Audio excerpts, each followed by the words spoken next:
India vs England 5th test தரம்சாலால நடந்தது day 1.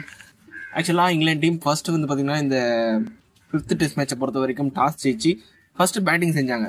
Okay, England team வந்து பாத்தீங்கன்னா சீரிஸ் தோத்துட்டாங்க. இருந்தாலும் வந்து பாத்தீங்கன்னா ஒரு பெரிய ஸ்கோர் அடிப்பாங்க இந்த ஒரு இன்னிங்ஸ்ல அப்படின்ற மாதிரி தான் இருந்தது. ஆனா வந்து பாத்தீங்கன்னா அவங்களுக்கு நல்ல ஒரு ஸ்டார்ட் கிடைச்சது. கிட்டத்தட்ட வந்து பாத்தீங்கன்னா 180 ரன்னுக்கு 3 விக்கெட் இழந்து வந்து பாத்தீங்கன்னா ஒரு நல்ல பொசிஷன்ல இருந்தாங்க. அதுக்கப்புறம் எவன் கண்டுபட்டதுன்னு தெரியல, இங்கிலாந்து டீம் வந்து பாத்தீங்கன்னா டோட்டலா கொலாப்ஸ்டு. 8 ரன்ல வந்து பாத்தீங்கன்னா 5 விக்கெட் இழந்தாங்க. அவங்க மிடில் ஆர்டர் ஏற்கனவே வீக், இந்த ஒரு சீரீஸ்ல நம்ம நல்லாவே பார்த்திருக்கோம். மறுபடியும் வந்து பாத்தீங்கன்னா அந்த ஒரு மிடில் ஆர்டர்ல ஒரு கொலாப்ஸ். 218 ரன்னுக்கு வந்து பாத்தீங்கன்னா இங்கிலாந்து டீம் ஆல் அவுட் ஆயிட்டாங்க.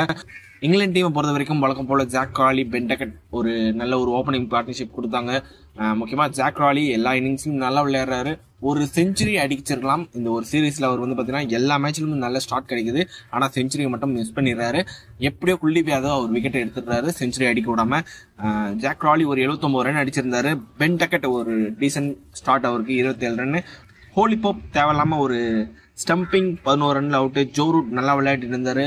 அவர் வந்து பாத்தீங்கன்னா குரூஷியல் விக்கெட், ரவீந்திர ஜடேஜா ஒரு விக்கெட் தான் எடுத்தாரு இந்த ஒரு இன்னிங்ஸ்ல. இருந்தாலும் வந்து பாத்தீங்கன்னா ஜோ ரூட்டோட விக்கெட் வந்து பாத்தீங்கன்னா ரொம்ப ஒரு முக்கியமான விக்கெட். ஏன்னா போன டெஸ்ட் மேட்ச்ல அவர் தான் ஒரு செஞ்சுரி அடிச்சு இங்கிலாந்து டீமுக்கு ஒரு ஹோப் கொடுத்தாரு.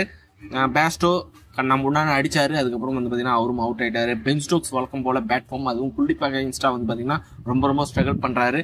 இந்த மேட்ச்லயும் வந்து பாத்தீங்கன்னா அவரோட ஸ்ட்ரகிள் கண்டினியூ ஆகிட்டு இருக்கு. பென் ஃபோக்ஸ் வழக்கம் போல வந்து பாத்தீங்கன்னா அவரோட ஒரு பேட்டிங் ஸ்டைலோட ஆடினாரு, நிதானமா விளையாடினாரு. அவரும் இந்த ஒரு சீரீஸ்ல வந்து பாத்தீங்கன்னா நிறைய அன்லக்கி டிஸ்மிசல். இந்த ஒரு டிஸ்மிசலும் வந்து பாத்தீங்கன்னா அஸ்வின் அகைன்ஸ்டா ஒரு அன்லக்கினே சொல்லி ஆகணும்.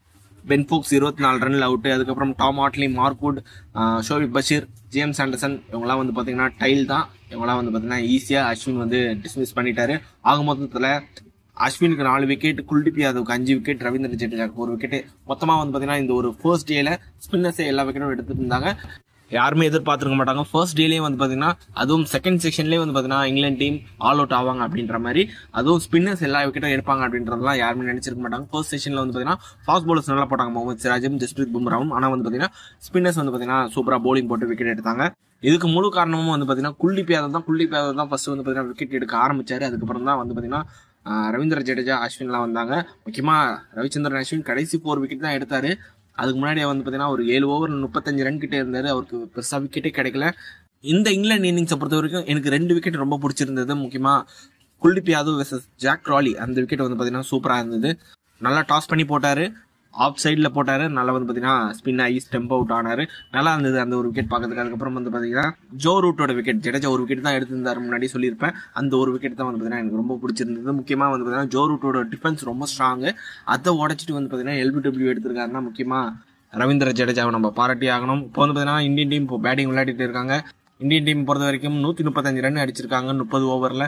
SSV ஜெய்ஸ்வால் வழக்கம் போல ஒரு அதிரடி 87 ரன். அதுக்கப்புறம் வந்து பாத்தீங்கன்னா ரோஹித் சர்மா 52 ரன்ல ஆடிட்டு இருக்காரு. சுப்மன் கில் அவர் ஒரு 26 ரன்ல வந்து பாத்தீங்கன்னா ஆடிட்டு இருக்காரு. இது வரைக்கும் இந்த ஒரு சீரீஸ்ல ஃபர்ஸ்ட் இன்னிங்ஸ்ல சுப்மன் கிலுக்கு எந்த ஒரு சக்சஸும் கிடைக்கல.